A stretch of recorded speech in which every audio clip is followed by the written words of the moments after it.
جەژنی نەورۆزیان زۆر بەلاوە مهم. نەورۆزەکان پێ وایە کە یەکێکە لە ئەو ڕۆژانی طبعا وا گەوریان کردجار طبعا ئەو شتێکی زۆر مهمیشە هەرچی فارسی قومی هەیەی قومیەتی فرس تەشەیوعەکە بۆی احتیوا کردوون و بۆی دینداری کردوون بۆیەکی دینی بۆ لێداون و پیرۆزی کردو بۆ یان یەکێک لەوان طبعا ئینی فارسیەکەیە نەورۆزیانە مەجلیسی کە یەکێکە لە شیوخە گەورەکانن لە بحار الأنوار بابێکی کتێب معنی فەصلێکی هەیە لە کتێبەکەی خۆی لە بحار الأنوار ناوی باب عمل يوم النوروز يعني النيروز طبعا عنوان نووسن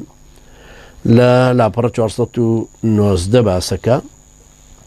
هەروەها لە وسائل الشيعة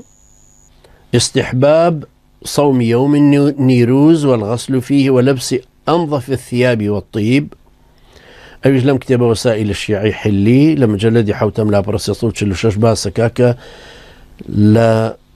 سنتها شتيكي باشا نوروز بالرجوبن بەڵام طبعا زاڵ بوونەوە بەسەر ئەم شتیان نەورۆز هەلەکە سەمایە سێزدە بە دەردەست پێ کاکەس بە ڕۆژوو نابێ بالعکس مەلەزاتی خۆیان نەخۆن هەمووی هەروەها خۆشتن لەبەرکردن جوانترین پۆشاک بۆن خۆشکردن معلومشە سەری ساڵی ئێرانی لە نەورۆزە 21 نۆرۆز هەروەها اعتیباریشان کردو مثلا لە بحار الأنوار مەجلیسی ئەڵێ لە مەجەلەدی 48 لاپەڕە 108 ئەڵێ نەورۆز نیروز من ئەعیاد الفرس لە جەژنی فارسەکانە